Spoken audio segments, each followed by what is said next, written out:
गहना, अरे आ गहना, अरे कहां मर गई, जल्दी से नीचे आ।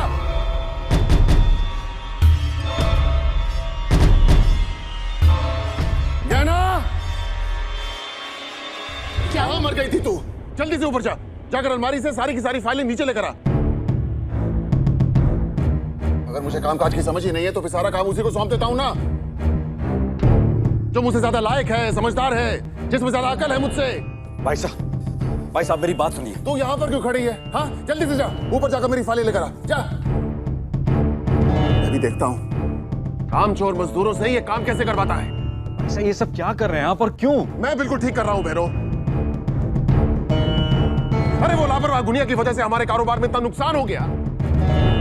मैं उसकी गलती के लिए उसे सबक सिखाने के लिए निकला, तो तू बीच में आकर मुझे नसीहत देने लगा। अब तू ही बता मैं क्या करूं? ऐसा इसमें नसीहत देने जैसी तो कोई बात ही नहीं है। आप मुझे अरे तुझे तो मेरी तरफ से बोलना चाहिए था भैरो, और मेरी तरफ से बोलने के बजाय तू उनकी तरफ हो गया। अरे ये तेरे और आनंदी की वजह से हो रहा है कि 2 कौड़ी के नौकर भी मेरे सामने ऊंची आवाज में बोलने लगे हैं, जुबान लड़ाने लगे हैं मुझसे। ऐसा आप आनंदी को बीच में क्यों ला रहे हैं? ये सब कुछ रामेश्वर को नौकरी से निकालने और उसको तनख्वाह न देने की वजह से हुआ। बड़ी पंचायत में मुजरिमों की तरह से खड़ा कर दिया उस रामेश्वर ने हमें। अरे रामेश्वर तो मुझे सिर्फ पंचायत में घसीट कर लेकर गया था भैरो, लेकिन पंचायत में मुझे मुजरिम ठहराने का काम तो तेरी आनंदी ने किया ना।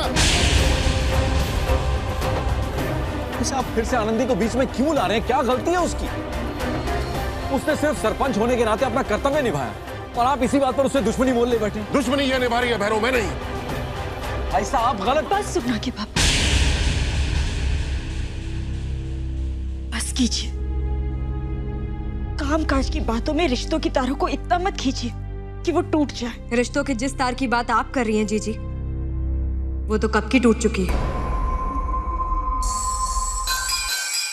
भरी पंचायत में पूरे गांव के सामने इसने हमें बेइज्जत किया। अब बचाई क्या है हमारे बीच जिसे सहेज के रखेंगी आप? ताई जी, ताऊ जी, आप दोनों इस घर के बड़े और हमेशा रहेंगे। अगर आपको ऐसा लगता है कि पंचायत में मेरा लिया हुआ फैसला गलत है तो मैं आपसे हाथ जोड़कर माफी मांगती, लेकिन मेरी उस भूल के कारण आप आपस में एक दूसरे से नाराज मत होइए ताऊ जी। ये मेरे और भैरो के बीच की बात है आनंदी, तू भी इसमें दखल मत दे, समझी? इस घर पर आई सारी मुसीबतों की जड़ तू है, इसलिए अपना ये नाटक बंद कर। ऐसा ये आप किस तरह से बात कर रहे हैं आनंदी से? आप तो हमेशा न्याय पसंद करने वालों में से रहे। हमेशा आपने पंचायत के निर्णय का आदर किया, फिर क्या हो गया? धज्जियां उड़ी है मेरी इज्जत की पूरे गांव में, ये हुआ है। और ये आज से पहले कभी नहीं हुआ था भैरो। भाई साहब वो तो मेरी संतान, जिस संतान के लिए मैं इतने साल तड़पता रहा, मेरे उसी इकलौते बेटे को कोई चोट पहुंचा जाए तो क्या उसे रोकने टोकने का भी अधिकार नहीं है मुझे? हाथ तोड़ दिया मेरे नंदू का रामेश्वर की लुगाई ने, और बात वहीं खत्म नहीं हुई। दोनों धनी लुगाई मुझे खींचकर पंचायत में भी ले गए। अब तू ही बता ये सही हुआ क्या? भाई साहब नंदू से हम सबको बहुत प्यार है और हम नंदू को तड़पता हुआ नहीं दे सकते, ना मैं, ना सुमित्रा, ना आनंदी। रहने दे बहनों, रहने दे। आनंदी का नाम मत ले तू, क्योंकि अगर ऐसा होता ना तो उसे नंदू की तकलीफ भी दिखाई देती, पर नहीं, इसे नंदू की तकलीफ दिखाई नहीं दी बल्कि रामेश्वर का दुख दिखाई दिया। इसीलिए तो फैसला सुना दिया इसने मेरे नंदू के खिलाफ। नहीं भाई साहब, उसने नंदू के खिलाफ फैसला नहीं सुनाया, उसने सिर्फ गलत को गलत कहा है। यानी कि मैं गलत था? नहीं भाई साहब, आप नहीं, लेकिन जो कुछ आपने रामेश्वर के साथ किया वो सही नहीं था भाई साहब।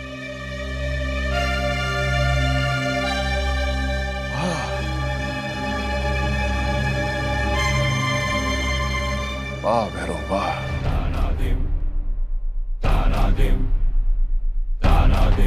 आज तेरे दिल की सच्चाई बाहर आई गई, जता ही दिया तूने।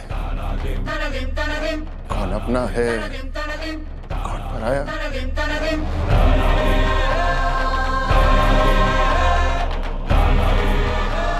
तेरी सगी तो ये आनंदी है ना,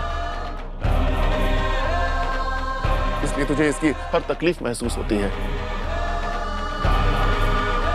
मैं तो तेरा कुछ भी नहीं लगता।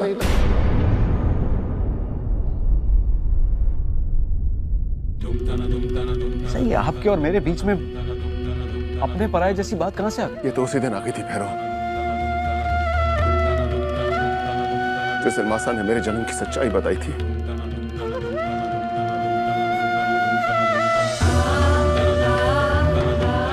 और मैं ही मूर्ख था, समझ नहीं पाया। क्योंकि अगर मैं सच में तेरा सगा होता ना, तो आज तू ये सब कुछ नहीं करता। बाहर वालों के दबाव में आकर तू मुझे बात बात पर ऐसे टोकता नहीं। आप क्या कह गए भाई साहब?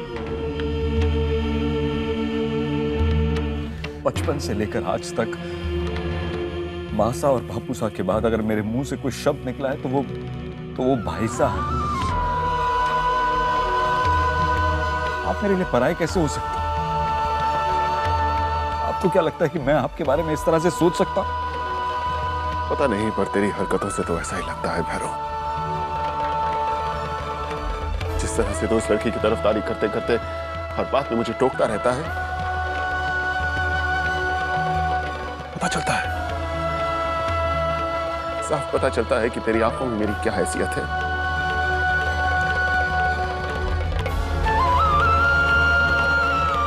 ले, संभाल अपना कारोबार।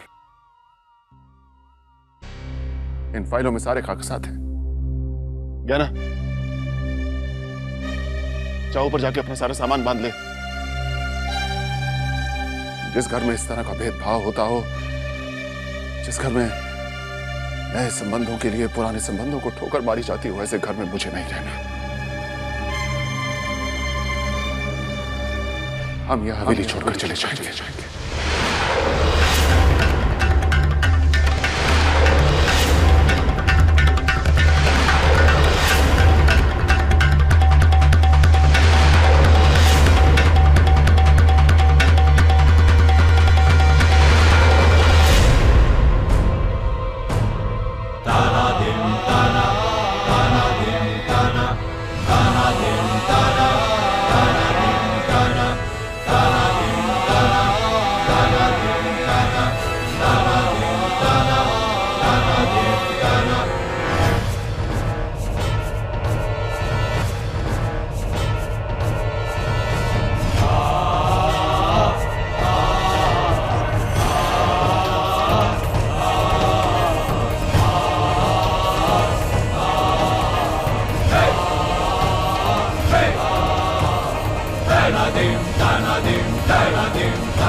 जता ही दिया तुमने।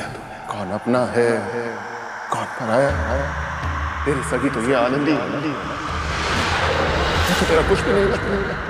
जिस तरह से तो उस लड़की की तरफदारी करते करते हर बात में मुझे टोकता रहता है, साफ पता चलता है कि तेरी आंखों में मेरी क्या हैसियत है। संभाल अपना कारोबार। जिस घर में इस तरह का भेदभाव होता हो, जिस घर में नए संबंधों के लिए पुराने संबंधों को ठोकर मारी जाती हो, ऐसे घर में मुझे नहीं रहना।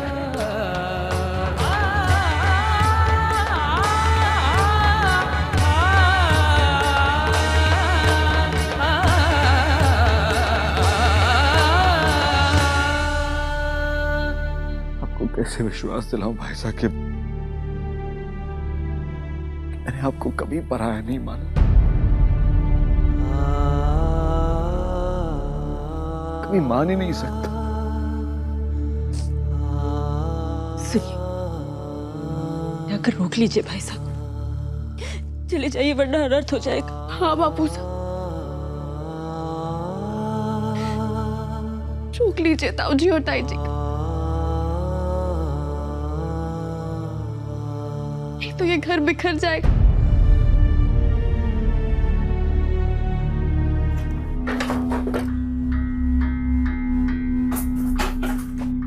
आप जानते हैं ना कि आपने अभी भाई से क्या कहा? क्या हम वाकई में घर छोड़कर जा रहे हैं? हाँ तो क्या मजाक कर रहा हूँ मैं? तुझे क्या लगता है इतनी बेइज्जती होने के बाद भी यहीं पड़े रहना चाहिए हमें? कह तो दिया आपने, लेकिन सोचा है कि हम कहाँ जाएंगे? पता नहीं, वो नहीं सोचा अभी तक। तो फिर अरे आनंदी वाली हवा लग गई है क्या? सवाल पे सवाल किए जा रही है। मैं आपसे बस इतना। आपसे क्या? क्या आपसे? बोल। अरे तू मेरी पत्नी है, नंदू मेरा बेटा है। इतने सालों में इतना भी भरोसा नहीं हुआ क्या मुझ पर कि तुम दोनों को पालने की काबिलियत है मुझ में? हवेली ना सही, लेकिन एक झोपड़ा देने की औकात रखता हूं मैं। 2 वक्त की रोटी दे दूंगा, शिकायत करने का मौका नहीं दूंगा, समझी? चल सामान बांध। मेरे कहने का मतलब वो नहीं था। मेरा जीवन, मेरा घर संसार आपसे है। आप मुझे जहां रखेंगे, जैसे रखेंगे, मैं खुश रहूंगी।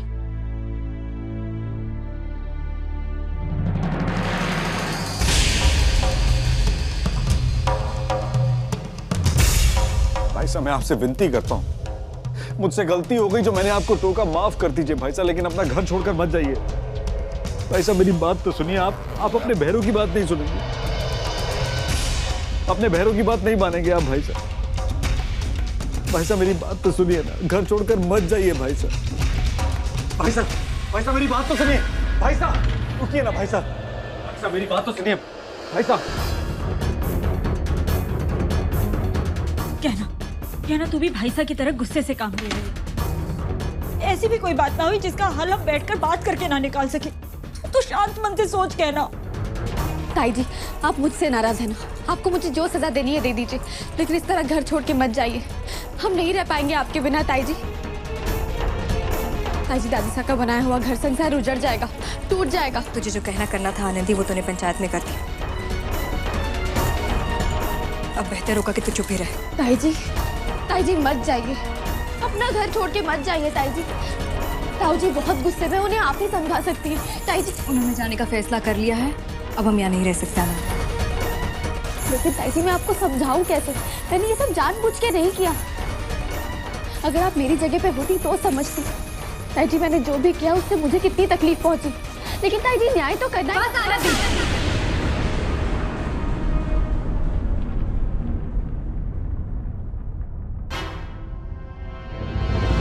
न्याय अन्याय धर्म कर्तव्य, तेरा भाषण सुनते सुनते थक चुकी हूँ मैं। तेरे इन बड़े बड़े शब्दों से उन गांव वालों पर जादू चलाना, मुझ पर दया कर तू। जीजी और भाईसा ने तुझे लाड प्यार दे देकर इतना सर पे चढ़ा लिया है कि तू समझ ही नहीं पा रही कि तू कर क्या रही है।